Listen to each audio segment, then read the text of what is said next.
Hello everyone, so welcome again. और आज हमारे साथ एक ऐसे स्टूडेंट है जिन्होंने इसी साल जो है एमए के लिए एंट्रेंस क्लियर किया है और इन्होंने जेएनयू के अंदर एमए पॉलिटिकल साइंस के लिए एडमिशन इस साल लिया है। तो इस वीडियो का बनाने का हमारा मेन उद्देश्य यही है कि जो स्टूडेंट इस साल एग्ज़ाम देने वाले हैं, जैसा कि आपका एग्ज़ाम मार्च में होने वाला है, ऑलरेडी आप लोगों की डेट आ चुकी है, तो आप लोग इस एग्ज़ाम के लिए कैसे प्रिपेयर कर सकते हो, क्या आपकी एक प्रॉपर जो स्ट्रेटजी है वो होनी चाहिए। तो यही सारी चीज़ें जो इस वीडियो के अंदर हम लोग जानने का प्रयास करेंगे कि बेसिकली इन्होंने किस प्रकार से प्रिपेयर किया जिससे कि इनका जो सिलेक्शन है वो ईजिली हो गया। तो सबसे पहले आप अपने बारे में थोड़ा बताइए, आप कहाँ से हो और ये सब। Hello, myself Hitesh. I am from Rajasthan. I had just recently cleared CUET PG exam and I got admission in JNU in POLM. Actually, my background is science background. I had done my graduation from Rajasthan University from RU, from BSc. Okay, thank you. तो एक question जो है basically student का रहता है जो कि JNU जैसी टॉप यूनिवर्सिटी के लिए प्रिपेयर करता है कि सर हमारा जो बैकग्राउंड है वो पॉलिटिकल साइंस का नहीं रहा है ग्रेजुएशन में। तो आप अभी एग्जाम्पल सामने यहाँ पे देख सकते हो, ऐसा कोई दिक्कत नहीं आता है, ऐसा कोई आपको प्रॉब्लम नहीं होता है कि आप नहीं कर सकते। अगर आप सीरियसली प्रिपेयर करोगे तो आप ईजिली एग्ज़ाम को निकाल दोगे। तो अगर आपके माइंड में भी इस तरीके का क्वेश्चन आता है, अगर आप बीकॉम बीएससी या इंजीनियरिंग बैकग्राउंड से है और आपके माइंड में ये क्वेश्चन आता है कि यार मेरा जो है ग्रेजुएशन में ये सब्जेक्ट नहीं रहा है पॉलिटिकल साइंस, तो क्या मैं बेटर कर पाऊंगा या नहीं कर पाऊंगा, सिलेक्शन होगा या फिर नहीं होगा। तो बिल्कुल होगा, अगर आप मेहनत करेंगे तो बिल्कुल आपका सिलेक्शन यहाँ पर होने वाला है। तो हम आपसे ये जानना चाहेंगे कि जो आपका सिलेबस है उसको कितने पार्ट में डिवाइड जो है किया गया है और उसके लिए कुछ बुक्स वगैरह जो कि आप इनको सजेस्ट करना चाहेंगे। सर बेसिकली मैंने बुक्स वगैरह तो एक तो ओपिका पर प्रीफर करी थी सर, थॉट्स के लिए, मॉडर्न और इंडियन पॉलिटिकल थॉट्स के लिए। और उसके बाद सर मैंने यूजीसी एनटीए की बुक आती है सर अरिहंत करके, उसके पीवाईक्यू लगाए थे मैंने सर बेसिकली। और कॉन्स्टिट्यूशन के लिए, हमारे आईआर के लिए बेसिकली मेरे मैक्सिमम टॉपिक उसी से कवर हुए थे। ओल्ड पीवाईक्यू मिल गए थे अब मुझे उससे।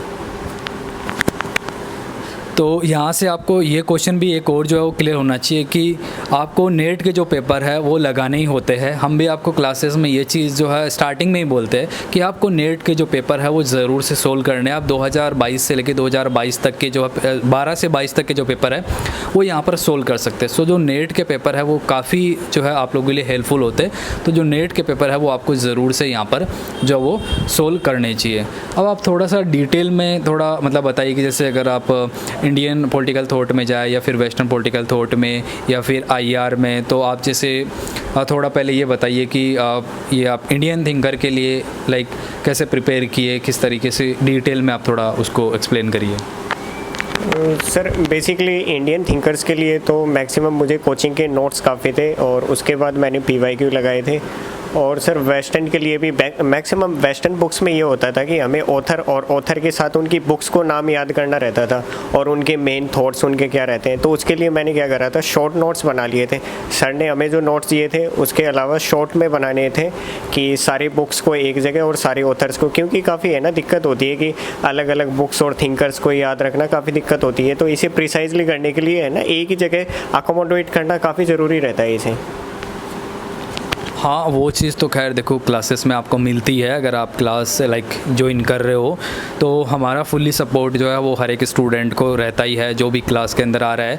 और वैसे हम लोग उन स्टूडेंट की भी लाइक हेल्प वगैरह करते ही है जो अगर क्लास में भी नहीं जुड़ा हुआ है, और ऐसे भी वो अगर यूट्यूब के ज़रिए भी हेल्प लेने की कोशिश करते हैं तो बिल्कुल उसको जो है यहाँ पर हेल्प की जाती है। तो ये जितने भी लाइक इन्होंने बुक्स वगैरह का बताया है तो हम लोग कोशिश करेंगे डिस्क्रिप्शन में देने का, और कुछ और एक्स्ट्रा मटेरियल वगैरह जो भी होता है वो सारा हम आपको डिस्क्रिप्शन के माध्यम से प्रोवाइड करवा देंगे। तो आप लोग जो है उसको एक बार ज़रूर चेक कर लीजिएगा।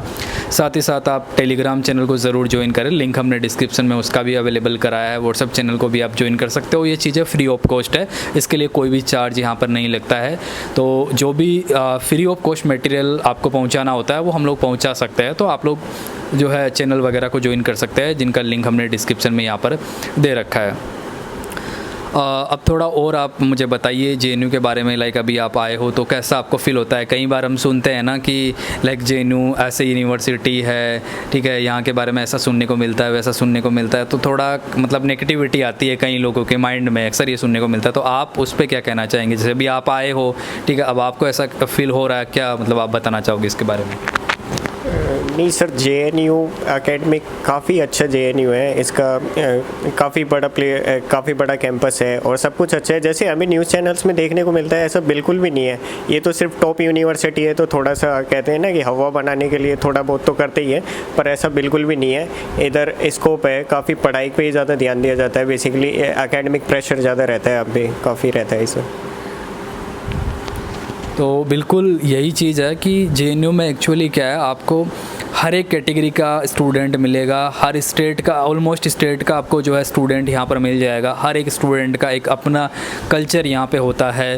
तो आप अपने कल्चर से यहाँ पे आ रहे हो तो आपको अदर जो स्टेट है, ठीक है, उन सब का कल्चर आपको यहाँ पर जानने को मिलता है। मतलब आप ये कह सकते हो कि आपको काफ़ी कुछ यहाँ पे जो है वो सीखने को मिलता है। स्टडी तो खैर है ही, उसके अलावा भी आप काफ़ी सारी चीज़ें यहाँ पर जो है वो जो है सीख सकते हैं। इसके अलावा जैसे यहाँ पे मेस वगैरह का रहता है, जैसे कोई स्टूडेंट को हॉस्टल वगैरह का है तो वो आपको सब कुछ मिल गया था ना स्टार्टिंग में? हाँ, इस बार ये अच्छा हुआ था कि हॉस्टल भी हमें स्टार्टिंग में अलॉट हो गए थे एडमिशन के साथ साथ, और जिन बच्चों को हॉस्टल अलॉट भी नहीं हुए थे तो ऐसा सुविधाएं हैं यहाँ पे जेएनयू में। लाइक तुम बाहर रह सकते हो पर खाने के लिए मैस वगैरह में दिक्कत नहीं होती कि हॉस्टल के मैस में आके खाना खा सकते हैं। ये बड़ा अच्छा लगा है इधर का सिस्टम कि बच्चों को दिक्कत नहीं होती, स्टूडेंट्स को, कि वो बाहर रहेंगे, बाहर खाएंगे पिएंगे, ऐसा कुछ नहीं रहता। लाइब्रेरी में आओ, इधर रहो पूरे दिन, just like you can spend all your 24 hours in the JNU campus. No one say anything about you.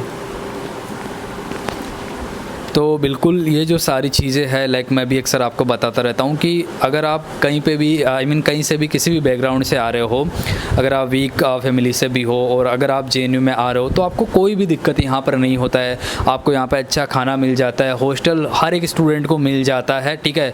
अगर आप आ रहे हो तो ईज़िली आपको हॉस्टल मिल जाता है, कोई आपको दिक्कत नहीं होती है। मेस की पूरी फैसिलिटी है, अदर जो फैसिलिटीज़ होती है वो भी आपको सारी यहाँ पर देखने को मिल जाती है। तो आपको मतलब कोई प्रॉब्लम, कोई इश्यू नहीं होता। आप कहीं से भी आओ, ऑल इंडिया के लिए है, ऑल इंडिया के स्टूडेंट प्रिपेयर कर सकते हैं इसके लिए, और वो अगर अच्छा तैयारी करते तो बिल्कुल उनको जो है यहाँ पे एडमिशन मिल जाएगा। Okay, so thank you so much. And अब और आप अगर उनको एक्स्ट्रा जो कि ये मार्च में पेपर देने वाले हैं उनके लिए और कोई आपकी एडवाइस जो एक्स्ट्रा में तो आप वो दे सकते हो उनको। सर बेसिकली मैंने तो एक ही चीज़ फॉलो करी थी कि practice makes a man perfect. Like मैंने ओल्ड PYQ निकाले थे, बेसिकली जितने भी यूनिवर्सिटीज़ थे, JNU, DU, JMI, जितने भी थे 5 to 10 ईयर्स के पुराने एग्ज़ाम पेपर्स निकाल के वही सॉल्व करे थे। और मैक्सिमम टाइम, जितने टाइम आप सॉल्व करोगे उन्हें, उतनी आपकी प्रैक्टिस बढ़ेगी। और बेसिकली एक थिंग होती है कि अब तो CBT हो, कंप्यूटर बेस्ड टेस्ट होते हैं, तो हमें सबसे ज़्यादा दिक्कत आती है स्टूडेंट के साथ कि है ना, माइंड सेट को सेट कर लेगी कंप्यूटर पर जाके कि हमें है ना 1 to 100 क्वेश्चन सॉल्व करने ही है, तो उधर करने ही रहते हैं। और दिक्कत आती है पॉलिटिकल साइंस में ये वाली कि कंटिन्यूसली हमें प्रिसाइज एक कम समय में और 100 क्वेश्चन सोल्व करने, और सबको एकदम एनालिसिस बेसिस पे रहते हैं सारे क्वेश्चन, और उन्हें रीड करना, माइंड को स्टेबल रखना, ये काफ़ी डिफ़िकल्ट होता है। तो इसके लिए आपको प्रैक्टिस करना पड़ेगा। ऐसा नहीं है कि आप जाओगे बिना प्रैक्टिस के, आप जितना पढ़ लोगे, पढ़ने से नहीं होगा, आपको प्रैक्टिस करनी पड़ेगी, क्वेश्चन लगाने पड़ेंगे। बिना क्वेश्चन के नहीं होगा कुछ भी, without question. Thank you.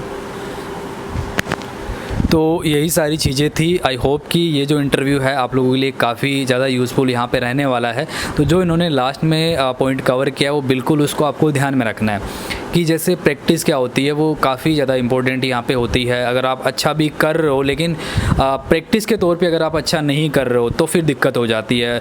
Means कि अगर आप अच्छा पढ़ के गए हो लेकिन अगर आप एग्ज़ाम में अच्छा परफॉर्म नहीं कर पा रहे हो, ठीक है, तो फिर थोड़ा यहाँ पर दिक्कत हो जाता है। तो होपफुली ये इंटरव्यू आप सबके लिए यूज़फुल रहा होगा। एंड और भी आप लोगों के लिए काफ़ी सारे इंटरव्यू वगैरह आते रहेंगे हमारे चैनल के थ्रू। तो आप लोग चैनल को ज़रूर सब्सक्राइब करके रखिए, फ्री ऑफ कॉस्ट है, कोई दिक्कत नहीं है। और जो भी इन्फॉर्मेशन वगैरह होती है वो भी आपको यहाँ पर मिल जाती है। तो अगर आप लोग स्पेशली JNU जैसी टॉप यूनिवर्सिटी के लिए प्रिपेयर कर रहे हो तो आप हमारे इस चैनल को ज़रूर सब्सक्राइब कर सकते हो। यहाँ पे आपको हर एक चीज़ जो है वो बताई जाती है ताकि आपको कोई प्रॉब्लम नहीं हो, इधर उधर आपको नहीं भटकना पड़े। क्योंकि कई बार क्या होता है, कई सारे सोर्सेस जो है वो नहीं मिल पाते हैं। जैसे कि अभी आप राजस्थान से हो, राइट, तो कहीं वहाँ पर भी मतलब कई स्टूडेंट तक इन्फॉर्मेशन नहीं पहुँच पाती है जिनमें एक्चुअली काबिलियत होती है, लेकिन इन्फॉर्मेशन की वजह से वो नहीं पहुँच पाते हैं। ये भी एक थोड़ा इशू होता है। तो उसके लिए चैनल आप लोगों के लिए फुल्ली सपोर्ट करेगा, तो आप लोग इसको सब्सक्राइब कर सकते हैं। एंड ये वीडियो देखने के लिए सभी का थैंक यू सो मच।